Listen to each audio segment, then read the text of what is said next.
Have you ever found yourself in a conversation, maybe with someone close, and you both just hold such fundamentally different views on something really personal? Oh yeah, like politics or maybe identity stuff. Exactly. And it feels less like a discussion and more like, I don't know, you're speaking two totally different languages. Or just hitting a brick wall completely. Right. We've all been there, haven't we? Definitely. Well, that very question, the frustration, really, it sparked this fascinating chat between Nathan and Pierce over on YouTube. Ah, I saw that. Good stuff. Yeah, and it got us thinking hard about this specific approach to dialogue called Street Epistemology. And it made us wonder, is this tool always the right fit? And before we jump in... Well, we're incredibly grateful to Gemini 2.5 Flash with deep research. Yeah, did an amazing job connecting all these threads, really allowed us to see the bigger picture. It really did. And also, thanks to NotebookLM for the voiceover work. All right, let's get into it. Okay, so let's unpack this. We're talking about Street Epistemology, SE.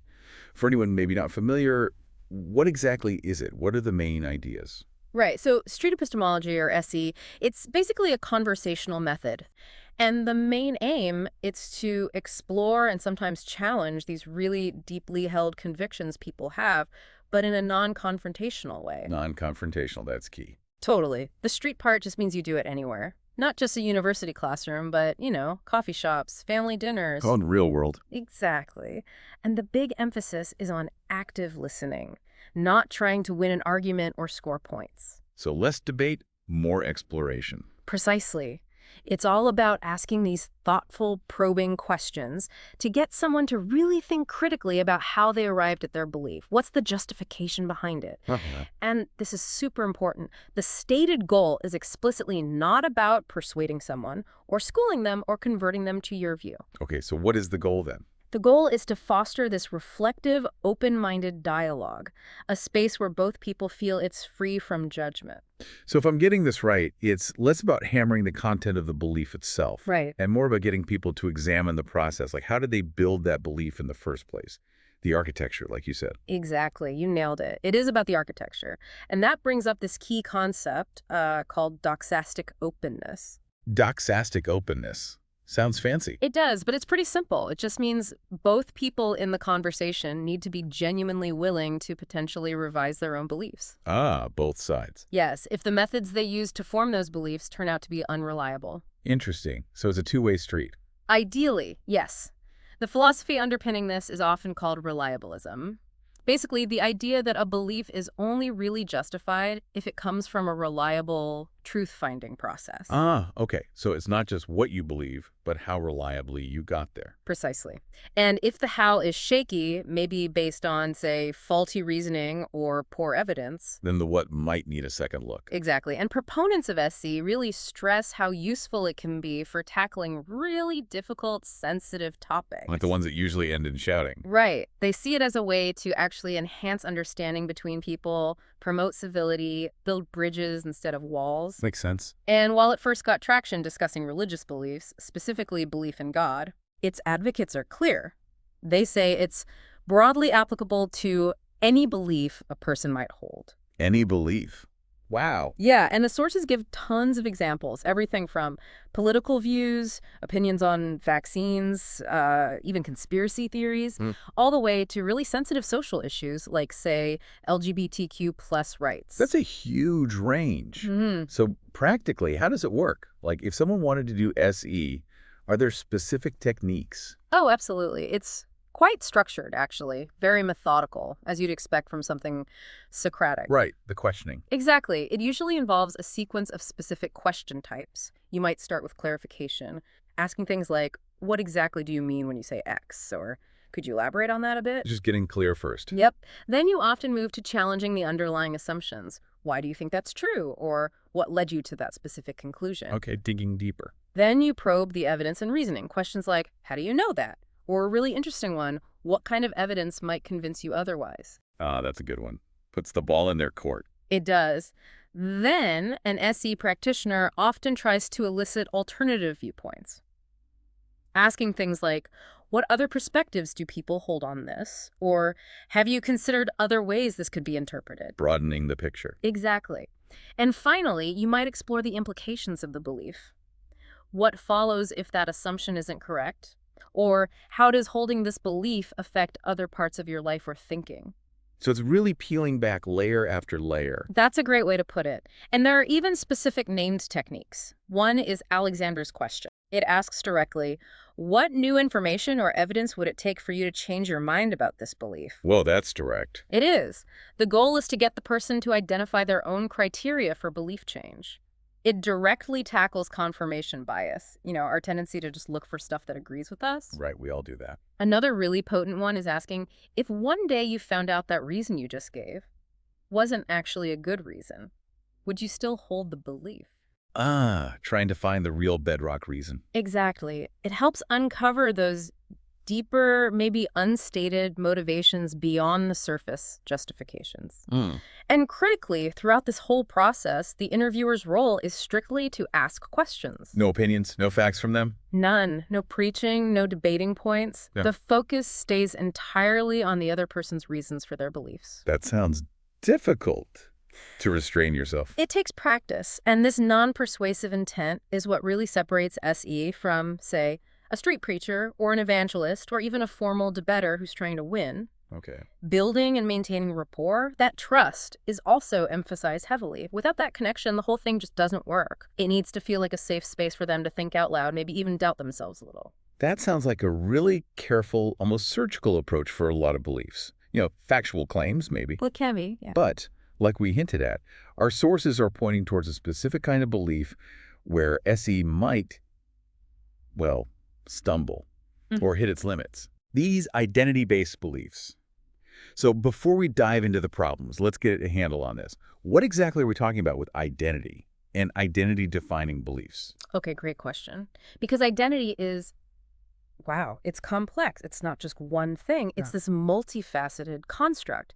It includes your sense of self, your characteristics, your core beliefs, your values, the groups you belong to, your affiliation. All the pieces that make you you. Pretty much. And it's dynamic. It's not fixed. It gets shaped by social factors, cultural influences, even how other people see you. Think about all the facets. Your job identity, religious identity, national, ethnic, racial identity, gender, education level, generation, political leanings. It's this rich tapestry. So many layers. And a really important concept here is collective identity. When your sense of self is strongly tied to the groups you're part of, it's about who we are and how we signal that to others. So it's not just what you believe in your head, it's fundamentally about who you are in the world. Precisely. And that leads us straight to these identity-defining beliefs. These aren't just casual opinions. The sources describe them as shared commitments upon which membership of a community depends. They actually form what some call belief-based coalition. Belief-based coalitions. Yeah. Like tribes, almost. In a way, yeah. And these beliefs act as critical signals of that group identity. They get woven right into your self-concept, your self-image, your self-esteem, your feeling of individuality. Wow. Okay. So they're doing a lot of work. A ton of work. Identity serves these crucial functions for us. It's like an internal compass, right? It gives us meaning, direction, a sense of self-control. Helps you navigate life. Absolutely. Helps maintain internal harmony, acts as a guide for our goals, and maybe most importantly, it's a huge source of positive self-esteem. It fosters that deep sense of community, of belonging. It gives us an us. That feeling of belonging is powerful. Hugely. And it's worth remembering, identities often feel really stable, grounded in this continuous sense of me. And sometimes they stem from things we have little control over, like family background or ethnicity. Which makes them feel even more fundamental, I guess. Exactly. Right. Less chosen, more just. Part of you. Okay, this brings up a really important question for me. What's the real difference between, say, believing the Earth is flat, which seems like a factual claim you could test, Right, a proposition. and a belief tied to who you fundamentally are, like maybe your religious identity or your cultural heritage? How are those different in practice? That's the million-dollar question, really, and it gets right to the heart of this deep dive. On one side, you've got these purely epistemic or propositional beliefs. Like facts, basically. Yeah, assertions about reality that are, at least in theory, verifiable or falsifiable. 2 + 2 is 4. The Earth is flat. These are cognitive claims. Their truth value is kind of separate from the person holding them. They're like data points you might update if you get better data. That might make sense. Identity-based beliefs, though, they are profoundly integrated with your self-concept. They provide that meaning, direction, self-control we talked about. So they're woven in much deeper. Much deeper. Take religious identity, for example. Some scholars look at specific theological beliefs within a religion, but many now distinguish between that and religious identity or culture. Belief versus culture. Exactly. And religious culture is often described as more ingrained. It's the air you breathe, the stories, the community, the rituals.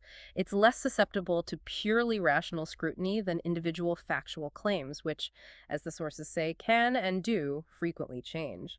So challenging a belief might feel like challenging their whole world. Precisely. For someone deeply embedded in that culture, questioning a specific doctrine might feel less like a factual debate and more like an attack on their family, their community, their entire way of life. Wow. And this deep integration leads to something called identity protective cognition. Okay, what's that? It's where the emotional, social, maybe even material benefits you get from belonging to your group make it, as one source puts it, difficult to get a person to understand something when their position and status within a valued community depends on them not understanding it. So your brain protects your belonging. Essentially, yes. It can actively resist information that threatens your social standing or sense of us. It shows just how tangled up identity is with our social lives and psychological comfort. Challenging these beliefs isn't just an intellectual exercise, it's often perceived as a social or emotional threat. Okay. Wow. This is where it gets really interesting then. Uh-huh. Because the sources, they're putting forward a pretty strong thesis here. Mm-hmm. That street epistemology, with its focus on rationalism, Yeah, its core framework. while maybe great for those purely intellectual beliefs, might be fundamentally ill-suited for these identity-based ones, potentially even harmful. It's exactly what they argue, a fundamental mismatch. A fundamental mismatch. Tell me more about that. Well, think about SE's core premise, focusing on reliable methods Yeah. and propositional truth. Right, the logic and evidence. It implicitly assumes beliefs are primarily cognitive things we think, and therefore things we can rationally evaluate and improve, like fixing a faulty calculation. Makes sense from that perspective. But, as we've just discussed, identity-based beliefs aren't just propositions about the world. They are, quote, constitutive of the self and one's social existence. Constitutive of the self, meaning they make up who you are. Exactly. They're deeply existential, deeply relational. So when SE comes along and starts questioning the reliability of the methods used to form an identity belief. It's not just questioning the method. No, it's implicitly questioning the very foundation of that person's self-concept, their sense of belonging, their framework for meaning and direction. Wow. Okay, give me an example. Okay, imagine someone whose religious identity provides their entire moral compass, their purpose in life, their whole social network. Our entire community. Right. Now, an SE practitioner comes and questions the reliability of faith as a method for holding those beliefs. Uh-huh. For the person being questioned, that's not just an intellectual puzzle. It's an existential challenge. It's like asking them to consider dismantling the entire scaffolding that holds their life together. That sounds incredibly destabilizing. It can be. So, SE's desired outcome may be reducing the person's certainty or even encouraging them to renounce the belief. Which might be fine for, say, flat Earth beliefs. Exactly. But for identity-based beliefs, that same outcome can be, and the sources really emphasize this, deeply destabilizing and psychologically damaging. So the tool's effectiveness, its ethics even, really depends on the type of belief. Hugely context-dependent. Applying SE here might be inherently problematic because of this deep mismatch. Yeah, it makes so much sense. And it makes me wonder, SE presents itself as neutral, just focused on method. That's the claim, yeah. But could it be less neutral than it seems when it comes to these identity beliefs? Is there almost an underlying agenda, even if the person using it doesn't intend it? That's a major critique. It's often called the neutrality illusion. A neutrality illusion, okay. While SE aims to promote good epistemology, good ways of knowing, rather than specific beliefs. Right, the how, not the what. And the interviewer isn't supposed to give their own opinion. Critics point out it can sometimes function like, well, atheist evangelism, or even a ruse. Oof. Where does that critique come from? Partly from its origins. Peter Boghossian's book was titled A Manual for Creating Atheists. Ah, Okay, that context matters. It does, and the very concept of reliable methods within SE implicitly privileges certain ways of knowing empirical evidence, logical deduction. The scientific, rational approach. Exactly. It tends to elevate those over other ways people arrive at beliefs, like faith, intuition, tradition, or deeply felt lived experience. So if faith is deemed unreliable, Which it often is within that framework, then questioning it, even neutrally, inherently guides the conversation towards a specific outcome, doesn't it? It subtly steers towards weakening that faith or reevaluating it through SE's preferred rational lens. even without saying you should be an atheist. Precisely. This creates that neutrality illusion.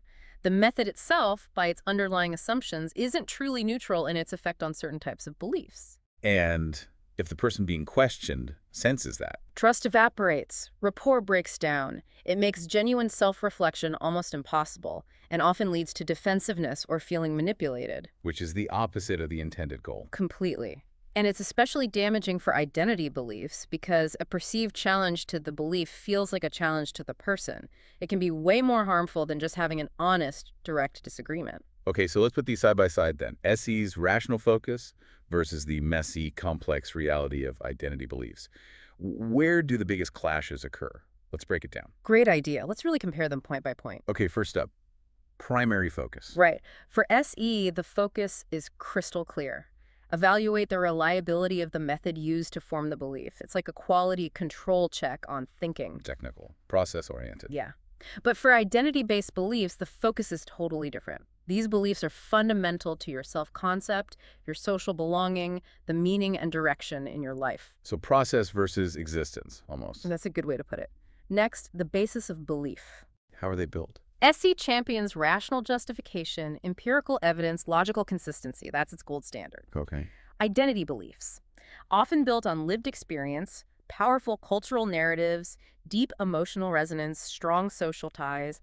They're not usually constructed with neat, logical bricks. Different building materials entirely. What about the role of emotion? SE acknowledges emotions exist, sure, but it firmly places reason as the primary tool for evaluating beliefs. It wants to help people override intuitive thinking with analytical thinking. Reason above emotion. Yeah, but for identity beliefs, emotion isn't just a side effect, it's often a core driver. It's tied to self-preservation, belonging, well-being. Trying to surgically separate reason from emotion here, it's often impossible and maybe even damaging. Like trying to take the wetness out of water. Exactly. Then, the goal of engagement. Are you even having the conversation? SE's goal is intellectual. Yeah. Foster critical thinking, improve how beliefs are formed, reduce unjustified certainty. It's about intellectual hygiene, in a way. Okay. And for identity? The goal there is often about affirming the self, reinforcing that sense of belonging, maintaining psychological safety, guiding behavior according to group norms. It's about keeping your sense of self and your social world stable. Maintaining equilibrium. Got it. How about their approach to truth? SE operates from that reliabilist view, aiming for reliable processes that lead to propositional truth statements about the world that are verifiable or falsifiable. Objective truth, ideally. Right. But for identity beliefs, truth can be much more contextual, subjective, relational. Meaning and coherence often trump objective accuracy. Your truth might be your personal story, your community's narrative, your lived reality. A different kind of truth. A very different kind. And finally, maybe the most crucial difference, the potential impact of challenge. What happens when you question it? SC sees belief revision or reduced confidence as a positive outcome for intellectual beliefs you're correcting an error. Right. Progress. But for identity beliefs, that same positive outcome carries profound risks. Psychological distress, identity confusion, social alienation, even re-traumatization. Because you're shaking the foundations of their self. Exactly. When a belief is who you are, questioning it feels like an attack on your very being. It's like dismantling someone's home, not just pointing out a flaw in the blueprint. Wow. Subscribing is the only way to keep the cows from learning TikTok dances? Like, oh my God. The stakes have been raised. I know, it's like we have to save the world Yeah, we have to protect the internet. from dancing cows. That comparison really drives it home. Yeah, it highlights that fundamental misalignment. SE aims to improve the quality of a belief, while identity beliefs are about the purpose and function of those beliefs in a life. Very different playing fields. Okay, this leads us down a path toward some maybe uncomfortable truths about dialogue, especially around this idea of civility. Ah, yes, civility. What's the difference between genuine civility, which sounds like something we all want, Right, respectful disagreement. and what the sources are calling instrumentalized civility, which sounds, well, weaponized? It's a critical distinction. Genuine civility is about a real willingness to engage, to disagree without disrespect, as one source puts it. It means genuinely looking for common ground, trying to listen past your own biases, actually valuing what the other person thinks, considering if their ideas have merit. Creating a safe space. Exactly. Aiming for that zone of psychological safety where people feel secure enough to express doubts or challenges without fear of being shut down or attacked. Sounds ideal. Yeah. So what's the other kind? Instrumentalized civility is like a perversion of that ideal. It's often enforced as compulsory civility. Forced politeness. Kind of, where calls for being civil are actually used as a tool of privilege to discipline and constrain dissent. How does that work? It operates under this false assumption that everyone's ideas are equally legitimate and everyone's acting for the common good, even in situations where there are huge power imbalances or systemic injustices. So it ignores the context. Completely. It masks those power imbalances and can actually end up reinforcing existing hierarchies, protecting the status quo, rather than promoting genuine dialogue or change.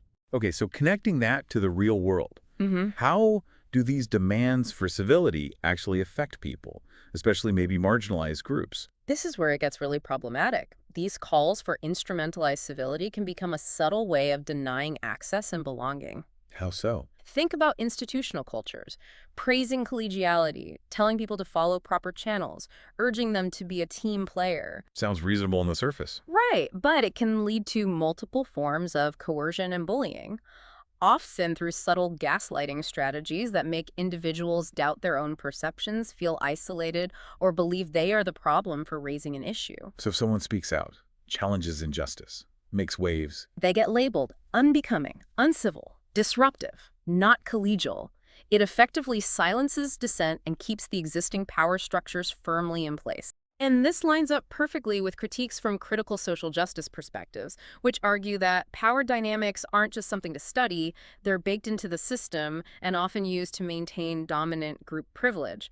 Civility can become a tool for that maintenance. that makes disturbing sense. How does this connect to bigger theories about power and knowledge? You know, thinkers like Foucault or ideas from critical discourse analysis. Oh, it connects very deeply. Critical discourse analysis, or CDA, gives us a fantastic lens here. Okay, CDA. CDA sees language not just as words, but as a social practice. It investigates how power relations, social hierarchies, ideologies get established, reproduced, or even resisted through the language choices we make. Language as power. Exactly. CDA tries to uncover the implicit stuff, the hidden assumptions, how dominance or manipulation happens through discourse, even in seemingly neutral conversations. Okay. And Foucault. Michel Foucault's concept of power knowledge is absolutely central. He argued power isn't just top-down force from leaders or institutions. Right, it's more spread out. Yes, he saw power as deeply intertwined with accepted forms of knowledge, what counts as scientific understanding, what we accept as truth. So knowledge is power. Or rather, power operates through knowledge.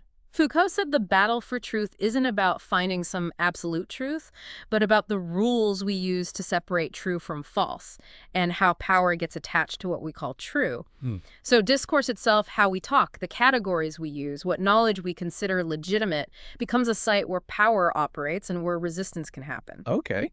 And this also connects to critiques of instrumental reason, like from Horkheimer and Adorno. They argued reason can get reduced to just finding efficient means to an end, prioritizing objective facts over subjective human experience. And that can be used to manipulate. That was their fear, yes, that this narrow view of reason, especially in science, could be used by the powerful to control people's thoughts and actions. So bringing it back to street epistemology, if it emphasizes civility and reliable methods, but doesn't really grapple with these power dynamics, what's the danger? The danger is huge. It risks becoming exactly that instrumentalized civility, and it can contribute directly to what philosophers call epistemic violence or silencing. Epistemic violence. Yeah. Meaning violence related to knowledge. Exactly. Let's imagine an SE conversation about something really charged, like trans rights. Okay. If it operates under this unexamined banner of civility and focuses only on reliable methods, it might implicitly demand that the trans person, the marginalized speaker, Presents their experience in a certain way. yes, in a way that's palatable or reasonable according to the dominant, often privileged way of knowing. This can lead to several forms of epistemic injustice. Like what? First, testimonial injustice. This is where someone's credibility, their trustworthiness as a speaker, is unfairly downgraded simply because of their identity, their race, gender, orientation, disability, etc. So you don't believe them because of who they are. Right. And SE's focus on reliable methods can accidentally do this by dismissing lived experience if it doesn't fit neatly into that framework. For example, questioning a person of color's account of racism based purely on evidence that ignores systemic issues or their lived reality. Their way of knowing gets devalued. Got it. What else? Second, hermeneutical injustice. This happens when someone's experiences are hard to understand, maybe even for themselves, because the concepts or language needed to make sense of them just don't exist or aren't shared in the dominant culture. Like not having the words. Exactly. Often because certain groups were historically excluded from shaping language and understanding, like in academia or media, SE, by relying on a specific epistemology like reliabilism, might lack the tools to grasp or validate worldviews that fall outside that frame, perpetuating this injustice. Wow. Okay, that's subtle but powerful. Very. And finally, it can escalate to epistemic oppression or violence. This is more systematic. It involves distorting meanings or imposing interpretations that frame a group as inferior. How could SE contribute to that? If SE is seen or used as a one-way road out of belief, meaning it's primarily used to dismantle beliefs, especially those rooted in non-dominant ways of knowing, Like faith or cultural tradition. it risks becoming a tool of oppression. It imposes one correct way of knowing, rationalism, and suppresses alternatives. The neutral questioning can effectively silence people because their experiences might sound like intelligible nonsense within that narrow framework. So the pursuit of truth can actually harm. If done without critical awareness of power, yes, it can reinforce social hierarchies by invalidating marginalized ways of knowing and being. It highlights this deep ethical need for dialogue facilitators to be acutely aware of power and how easily civility can be weaponized. Beyond these power dynamics, which are clearly huge, the sources also point to potential for really profound psychological harm. Yes, this is incredibly serious. How can just questioning identity beliefs become genuinely damaging to someone's mental well-being? It's crucial to get this. SE's core goal is questioning belief foundations. Even with good intentions, that can be profoundly psychologically destabilizing for identity-based belief. Even SE proponents acknowledge risks. Yes, some acknowledge that certain beliefs are driven more by emotion than reason, and challenging them might do more harm than good. Okay, how does trauma fit in? Think about traumatic experiences. They can shatter a person's sense of self, their worldview. This can lead to beliefs like a survivor believing they're never truly safe that are deeply woven into their emotional state and identity. Beliefs born from trauma. Exactly. These traumatically informed beliefs might not hold up to strict epistemic scrutiny based on evidence, but they serve a vital psychological function for the survivor. They're part of their reality, part of their protection mechanism. Without proper training in trauma-informed care, without understanding their psychological function, can be incredibly harmful. It can trigger severe negative impacts. Like what? Things like a crash in self-esteem, deep identity confusion, major problems in relationships, overwhelming guilt and shame, essentially re-traumatization. That creates a huge ethical problem, doesn't it? A massive one. SE prioritizes truth conduciveness, reliable methods, objective truth. Right, the epistemic goal. But for identity beliefs, the main function often isn't propositional truth. It's meaning, belonging, psychological safety, a coherent self-story. So if SE leads someone to conclude their identity belief is unreliable or untrue, It might dismantle not just a claim, but their entire meaning-making framework. The things supporting their well-being, their social connections, their sense of self. like pulling the rug out from under them. Exactly. Imagine challenging someone's deep connection to their cultural heritage using SE. That heritage might not be truth-conducive in a scientific way, but it provides meaning, connection, belonging. Challenging it could strip all that away without offering anything psychologically safe to replace it. So the pursuit of truth can clash directly with well-being. It absolutely can. The potential for severe psychological harm means we need a much more holistic, ethical framework for these conversations, one that considers human well-being and social responsibility alongside intellectual rigor. And then what's really ironic, despite aiming for non-confrontation, SE might actually worsen polarization. How does that happen? It's a real paradox, isn't it? When beliefs are super tied to what the sources call tribal identification or partisan identification. Like political tribes. Yeah, held almost religiously strong. Challenging those beliefs often triggers identity protective reasoning. Meaning you defend your tribe's beliefs. Exactly. People get incredibly defensive. Instead of reflecting, they dig in their heels even harder. Which just entrenches the division. Precisely. And while identity protection can sometimes be good for marginalized groups, shielding them from harmful narratives, Right. it often just entrenches polarization when groups become rigid, making constructive dialogue almost impossible. Are there critiques of SE's methods here too? Yes. Critics argue NNE can sometimes use unreasonable arguments reasonably, or employ swarm attack methods, firing off too many questions too fast. Feeling interrogated, maybe? Right. It can feel manipulative, not genuinely conversational. And that just leads to anger, resentment, and more polarization, not less. And the goal of inducing doubt. The goal of inducing aporia, that state of doubt or perplexity. For intellectual beliefs, maybe that prompts reflection, but for identity beliefs, it often just causes distress, discomfort, making the divide deeper, not bridging it. Pushing people further apart. Exactly. Okay, let's try to synthesize all these dangers. If you had to summarize the key takeaways for our listener, why SE is often the wrong tool for identity beliefs, what would they be? Okay, let's boil it down to the core issues. 4 main points really stand out. Go for it. First, that critical epistemic mismatch. SE's laser focus on reliable methods and factual truth just overlooks the deep, emotional, social, existential jobs these identity beliefs are doing for people. It doesn't grasp that the belief isn't just a claim, it's part of their being. The wrong lens for the subject. Exactly, like using a microscope to view a galaxy. Second, the very real potential for psychological harm and trauma. SE's goal of reducing certainty or prompting belief change can be profoundly destabilizing for identity. It risks causing low self-esteem, identity confusion, guilt, shame, even re-traumatization, especially if trauma is linked to the belief. Serious consequences. Very. Third, the risk of epistemic injustice. By scrutinizing methods, SE can unintentionally dismiss lived experience, especially from marginalized voices. This shows up as testimonial injustice deflating credibility or hermeneutical injustice failing to understand experiences outside dominant frameworks. It reinforces dominant ways of knowing. Invalidating people's reality. Essentially, yes. And fourth, paradoxically, reinforcing polarization and conflict. Instead of fostering harmony, applying SE to charged identity topics can trigger that identity protective backlash, making people defensive, angry, and more entrenched. Perceived manipulation just deepens the divides. Wow, okay, those are 4 huge red flags. They really are. They're not minor quibbles. They challenge the fundamental suitability and ethics of using SE in this specific, very human domain. It demands a much more careful, context-sensitive approach. Given these massive limitations, it seems blindingly obvious we need something different for identity-based discussions. Absolutely. The sources talk about a fundamental reorientation, moving away from just seeking truth towards community building. What does that shift actually mean in practice? It means fundamentally rethinking what the problem is that we're trying to solve with dialogue. Right. SE sees the problem primarily as faulty individual thinking, unreliable methods leading to unjustified beliefs.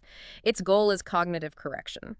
Help the individual think better, be less certain, maybe change their mind. An individual intellectual fix. Right. But these alternative frameworks, they see the problem much more broadly. They recognize that identity beliefs are tangled up in social structures, emotions, power dynamics. So the problem isn't just in one person's head. Exactly. The problem is often a breakdown in relationships between groups, historical injustices casting long shadows, a lack of shared understanding, or a lack of psychological safety. Systemic issues, relational issues. Precisely. So the solution has to shift too. It moves away from trying to correct an individual's belief Toward what? towards fostering conditions for real mutual respect, deep empathy, making meaning together, and actively tackling those systemic inequalities and power imbalances. A much bigger, more relational goal. Huge. So effectiveness isn't just measured by whether someone becomes less certain about a belief. It's measured by whether the dialogue enhances relational well-being, builds social cohesion, promotes justice. From being less wrong to building better connections. Beautifully put. It suggests that while SE might have its place for purely intellectual debates, it's fundamentally misaligned with the complex relational emotional needs of identity discourse. Repair and understanding have to come first before mere epistemic correction. That makes so much sense. It's like trying to fix the plumbing while the house is on fire. You need to address the bigger issue first. Great analogy. So, what are some of these alternative frameworks that can actually do this better? Your journey to deeper understanding starts here. NavigatingBeliefs.com. Sign up. It's free. So it's not just learning, it's an adventure. Yeah, like a quest for knowledge that prioritize the relationship, the community. There are several really powerful ones that are much better suited because they do prioritize those human relational aspects. Yeah, let's hear about them. The first one is intergroup dialogue, or IGD. IGD, okay. Imagine bringing together people from different social identity groups, say, different racial groups, or men and women, or LGBTQ plus folks and allies for a sustained, facilitated conversation over time. Not just a one-off debate. Definitely not. It's a structured learning experience. The goals are deep. Understand commonalities and differences, really examine societal inequalities and how they impact everyone, and crucially, explore working together for positive social change. Ambitious. How does it work? It uses a critical dialogic approach. That means blending cognitive learning about identity, power, inequality with deep, effective involvement, sharing personal stories, engaging the heart, not just the head. Emotion is welcome. Absolutely central. And critically, IGD explicitly recognizes that people from different groups often have unequal social status, and that power difference directly impacts the conversation. It puts power right on the table. Addresses it head on. Trauma-informed approaches, or TIA. TIA. Sounds important. It really is. TIA is grounded in 6 core principles designed to create safety and support healing. They are safety, trustworthiness, transparency, peer support, collaboration, mutuality, empowerment, voice choice, and awareness of cultural, historical, and gender issues. A whole framework for safety. Exactly. Facilitators using TIA actively create an environment for open communication. They set clear expectations, communicate consistently, and are super attuned to nonverbal cues, signs of distress. Paying attention to the whole person. Totally.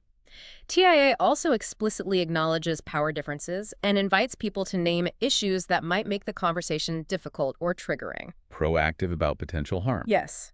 Key practices include deep active listening, noticing distress signals, naming tensions openly, allowing lots of space for feelings, and validating people's experiences without twisting their meaning. It recognizes that these talks can trigger trauma and builds in safety nets. Very thoughtful. Okay, one more. Finally, restorative justice principles, or RJ. RJ. I've heard of this in legal context. It's used there, but the principles apply more broadly to conflict. RJ shifts the focus away from punishment. Right, like fines or jail time. And towards reaffirming, repairing, and rebuilding relationships between those harmed and those who caused harm. Focus on the relationship. Yes. Unlike retribution, crime against the state, or rehabilitation, fixing the offender, RJ sees harm as a violation of relationships between people or people and communities. A core idea is giving ownership of conflict to those most affected.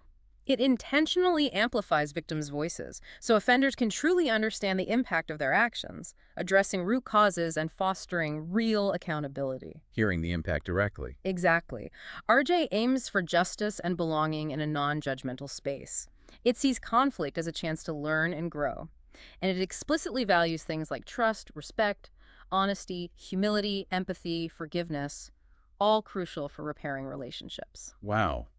Those sound fundamentally different from SE. Night and day in many ways. Okay, to really hammer this home for our listener, let's do the ultimate comparison. How do IDD, TIA, and RJ stack up against street epistemology when it comes to goals, methods, and especially suitability for identity topics? Perfect. This comparison really lays bare why these alternatives are often so much better suited for the complexity of identity. All right, let's go category by category.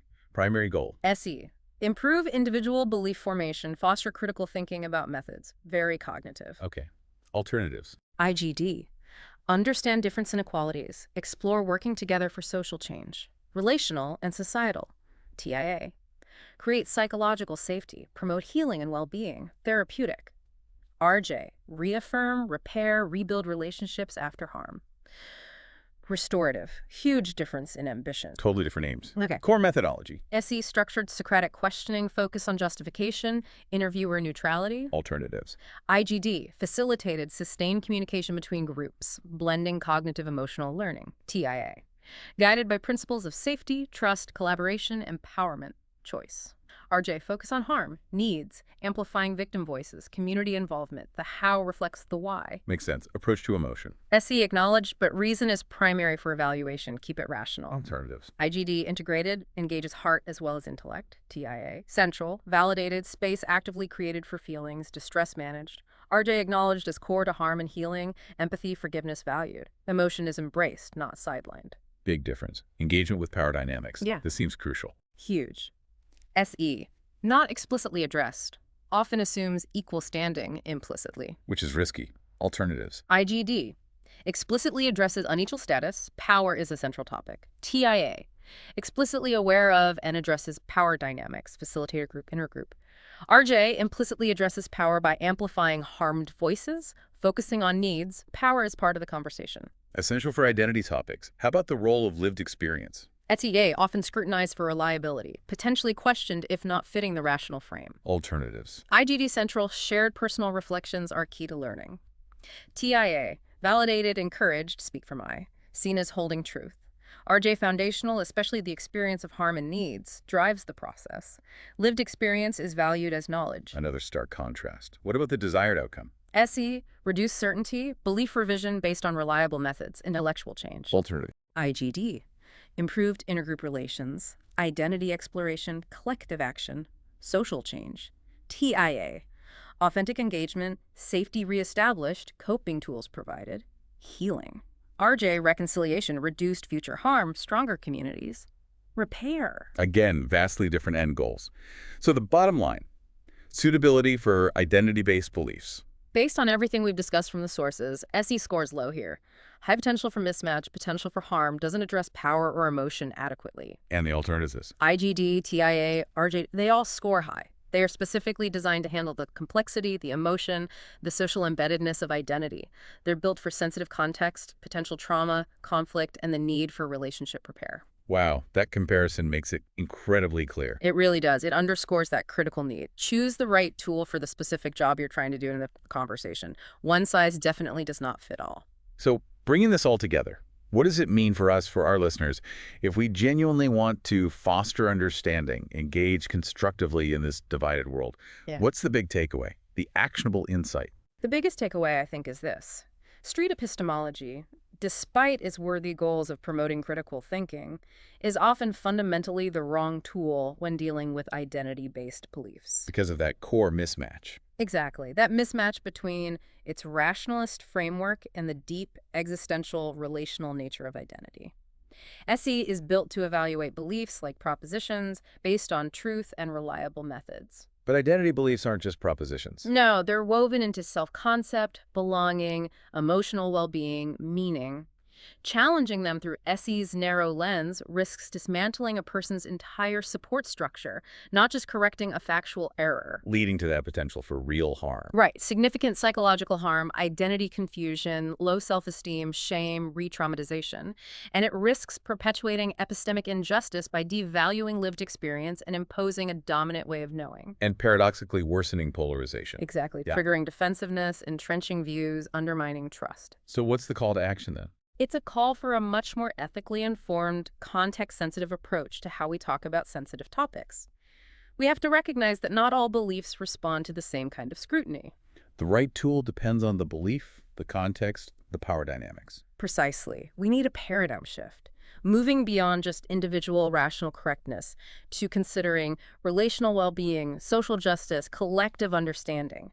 Beliefs do more than just state facts. They build worlds, provide meaning, ensure safety. So ethics in dialogue needs to be more than just politeness. Way more. It has to include empathy, a sharp awareness of power, and that fundamental medical principle applied to conversation. First, do no harm. That's powerful. Okay, so if our listener wants to actually do this, to move towards genuine understanding and constructive engagement in their own conversations, what are the concrete, actionable recommendations from this deep dive? Okay, based on the sources, here are some key recommendations for engaging more effectively, especially around identity. Let's hear them. First, prioritize relationality and psychological safety. Focus on building trust and rapport first. Create an environment where people feel safe, heard, understood. Validate their emotions, even if you don't agree with the belief. Build the container before you try to fill it. Connection before correction. Exactly. Second, explicitly address power dynamics. Don't pretend everyone's on an equal footing if they're not. Acknowledge historical inequities, systemic issues. Actively work to amplify marginalized voices. Don't silence them with calls for civility. Name the elephant in the room. Yes. Third, integrate affective and cognitive dimensions. Make space for emotions. Understand that feelings are often driving beliefs. Value lived experience as real, legitimate knowledge, not just anecdote. Engage the whole person, heart and head. Feelings are data, too. Absolutely. Fourth, adopt trauma-informed principles, especially if the topic might touch on sensitive or traumatic experiences. Facilitators need training to recognize triggers, manage distress safely, and provide support. Safety first. Be prepared for the emotional reality. Critically.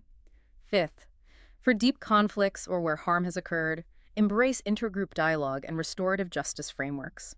Don't expect a quick fix. These methods are designed for sustained engagement, repairing relationships, understanding systemic issues, and fostering collective action. Use the right tool for complex jobs. Use the specialized tools when needed. And finally, sixth, everyone involved needs to cultivate humility and doxastic humility. Recognize your own knowledge limits. Appreciate the complexity of others' lives and experiences. Understand that identity beliefs serve profound functions beyond just rational accuracy. Acknowledge there are many valid ways of knowing and being. Stay humble, stay open. That's the foundation. It really hammers home that it's not just about what's propositionally true, but what's good for human connection, for well-being, for building bridges in this complex world. Well said. So the next time you find yourself heading into one of those challenging conversations about a deeply held belief, maybe pause. Ask yourself, am I seeing this as just an intellectual puzzle to solve? Or am I truly seeing the human being whose very identity might be tangled up in that belief? A crucial question. And knowing what we've explored today, what different tools, what different frameworks might you choose, frameworks aimed at fostering genuine understanding, maybe over just the need to be right. Food for thought, definitely. We would genuinely love to hear your thoughts on this. Have you had experiences, good or bad, with conversations about identity-based beliefs? Were they challenging? Surprisingly productive? What do you think about these distinctions between different conversational tools like SE and the alternatives? Yeah, share your experiences. Please share your comments below the video. We're really interested to hear what resonates with you.